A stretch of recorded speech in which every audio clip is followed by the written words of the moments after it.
Culture, science, and education in Soviet Kazakhstan developed during a period of rapid modernization and strict ideological control. Many institutions that exist in modern Kazakhstan today were established during the Soviet era. In 1920, the Kazakh Autonomous Soviet Socialist Republic was created, and in 1936 it became the Kazakh Soviet Socialist Republic, a full union republic of the USSR. From this moment, Kazakhstan was fully integrated into a centralized political and ideological system where culture, education, and science served state objectives. These spheres were used to shape the so-called new Soviet person. While this led to mass literacy, scientific development, and professional culture, it also involved repression, censorship, and social tragedy, particularly during collectivization and famine of 1931 and 1933. If you ask me whether the Soviet modernization project was a necessary stage or a violent experiment, I would answer that it was both. It allowed the country to develop rapidly and strengthen its economy, but it was carried out through harsh methods and at the cost of great human losses. Against this background, we can better understand how culture, education, and science developed in Soviet Kazakhstan. Cultural policy in Soviet Kazakhstan was based on the principle of national informed socialist incompetence. National traditions were supported only within the limits of socialist ideology and socialist realism. Through the 1913th, 1915th, professional cultural institutions were established, including the Kazakh State Academic Opera and Ballet Theatre in 1934, which marked an important stage in the development of Kazakh professional art. Prominent cultural figures emerged.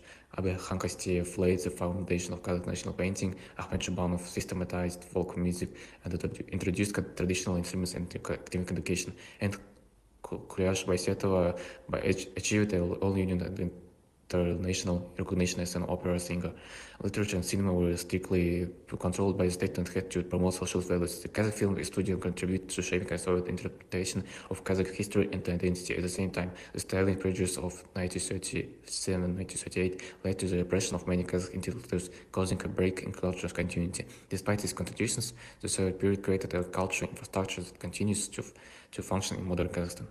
In my opinion, Soviet culture policy had a mixed impact on Kazakh culture. It helped preserve national traditions by creating theaters, institutions, and professional art, forming a cultural infrastructure that still exists today. However, strict ideological control and repression limited creative freedom and disrupted culture and continuity. As a result, Kazakh culture was preserved in forms significantly transformed by Soviet ideology. Education was one of the most powerful tools of Soviet policy. At the beginning of the 20th century, literacy among Kazakhs was below 10%. To address this, the Soviet government launched massive literacy campaigns known as Likpaz. Throughout the 1920s and 1930s, thousands of schools were opened, including in rural and remote areas. Education became compulsory, and special emphasis was placed on women's education, which significantly altered traditional gender roles in Kazakh society. Alphabet reforms were another major transformation. In 1929, the Kazakh language shifted from Arabic script to Latin, and in 1940 it was replaced by Cyrillic. While this change facilitated integration into the Soviet system, they also cut society off from pre-Soviet writing heritage. Higher education developed rapidly. In 1934, Kazakh State University was established, followed by pedagogical, medical, and technical institutes that trained specialists for industry, science, and state administration. However, education was heavily ideologized. School curricula promoted Soviet history and communist ideology, leaving little room for critical thinking or alternative perspectives. In my opinion, the Soviet education system is both a reason for today's achievements and today's problems in Kazakhstan, because on the one hand, it created strong discipline, good basic knowledge in science and mathematics, and respect for teachers. These are important achievements that still influence education today.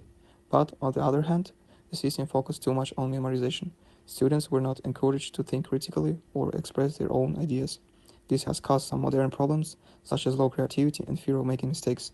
Therefore, the Soviet model is both a foundation of success and a source of challenge for modern education in Kazakhstan. Scientific development in Soviet Kazakhstan followed state priorities. In 1946, the Academy of Sciences of the Kazakh SSR was founded under Kanish Satpayev. Research focused on geology, mining, energy, and agriculture to support industrial growth. Kazakhstan was strategically important for the USSR. The Baikonur cosmodrome was built in 1955, and in 1961, Yuri Gagarin launched from Baikonur, becoming the first human in space. However, this progress had a high cost. Between 1949 and 1989, more than 450 nuclear tests were conducted at the Simplatinsk nuclear test site, causing long-term environmental damage and serious health problems. Another major tragedy was the Aral Sea disaster caused by Soviet irrigation projects. In my opinion, scientific and technological progress is important, but it should not be achieved at the cost of human lives and nature. Development must respect people, their health, and the environment. In conclusion, culture, science, and education in Soviet Kazakhstan developed rapidly and created strong institutions and mass literacy. At the same time, this period left serious human and environmental consequences. Today, Kazakhstan continues to use Soviet-era foundations while rethinking this complex legacy. Those are the sources that we used. Thank you for watching.